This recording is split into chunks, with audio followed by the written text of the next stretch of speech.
Assalamualaikum warahmatullahi wabarakatuh. Perkenalkan, saya Kak Asli dari Kabupaten Blitar.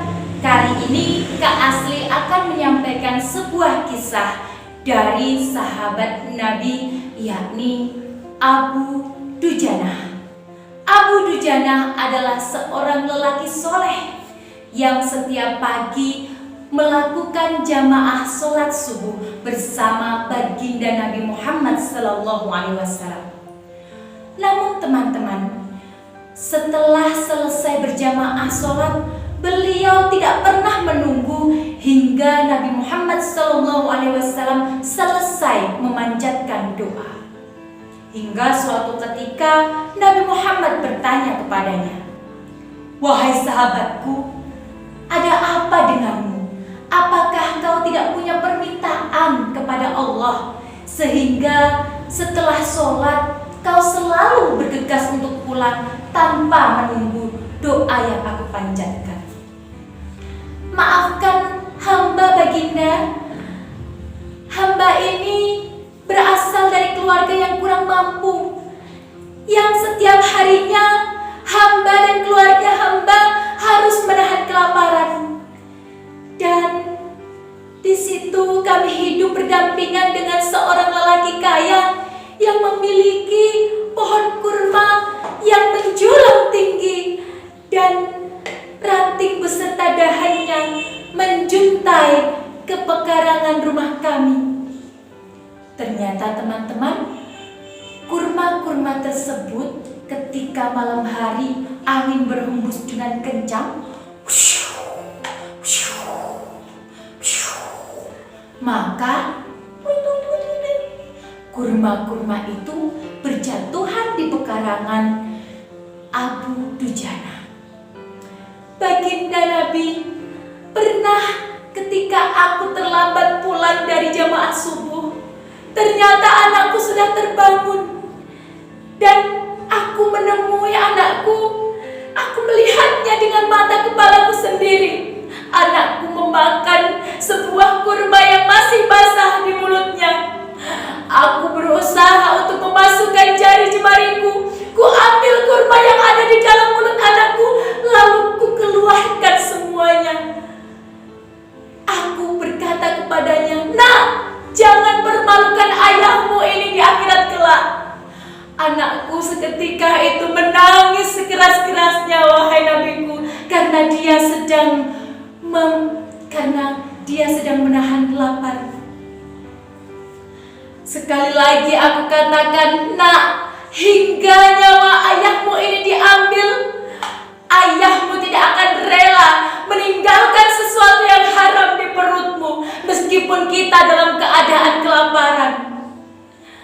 Mendengar perkataan Abu Dujanah, baginda Muhammad SAW meneteskan air mata mulianya. "Izinkan aku bertemu dengan sang pemilik kurma tersebut." "Baik, baginda Nabi." Nabi Muhammad SAW pun bertemu kepada lelaki yang memiliki pohon kurma tersebut. Ternyata dia adalah lelaki munafik, teman-teman. "Wahai lelaki kaya, bolehkah pohon kurmamu aku ganti dengan pohon dari batu zamrud yang berwarna biru, disirami dengan emas merah, tangkainya dari mutiara putih, dan di situ banyak bidadari yang berjumlah sesuai dengan jumlah buahnya," kata Nabi Muhammad SAW. Tidak, aku ini tidak pernah menjual kekayaanku, menjual harta-hartaku dengan hal-hal yang hayal seperti itu. Aku hanya mau menjual barang-barangku dan juga pohonku dengan uang. Yang aku butuhkan uang. Tiba-tiba datanglah Abu Bakar As-Siddiq. "Assalamualaikum, aku yang akan membeli pohon kurmamu seharga 10 kali lipat pohon terbaik yang ada di dunia ini." Mendengar hal itu, si lelaki munafik itu pun menyetujuinya. "Baiklah, kalau itu maumu, asalkan ada uangnya dan 10 kali lipat dari pohon yang terbaik, aku mau memberikannya kepadamu."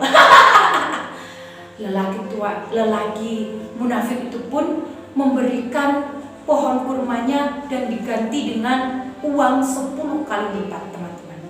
Dia menceritakan hal itu kepada sang istrinya. "Hei istriku, aku tadi mendapatkan rezeki noplok, uangku banyak sekali. Pohon kurma kita yang ada di depan rumah dibeli seharga 10 kali lipat pohon terbaik yang ada di dunia ini. Padahal pohon kurma itu masih ada di pekarangan kita dan kita bisa sewaktu-waktu mengambilnya."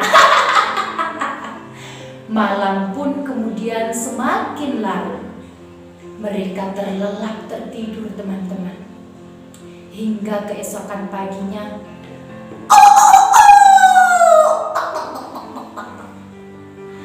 mereka pun terbangun dan terkejut, teman-teman, ketika melihat ternyata pohon kurma itu tadi sekarang berada di pekarangan Abu Dujana. Sang lelaki kaya itu hanya terheran-heran. Inilah keajaiban yang Allah berikan kepada orang yang soleh. Dari cerita ini kita bisa mengambil pelajaran bahwa orang yang soleh akan berhati-hati dalam menjaga diri dan keluarganya dari makanan dan harta yang haram.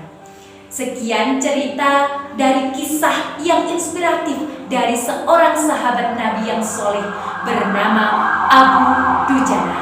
Cerita ini berasal dari kitab I'anatul Talibin karya Abu Bakar bin Muhammad Syata Ad-Dimyati. Sekian kisah dari Kak Asli. Mohon maaf atas segala kekurangan. Wassalamualaikum warahmatullahi wabarakatuh.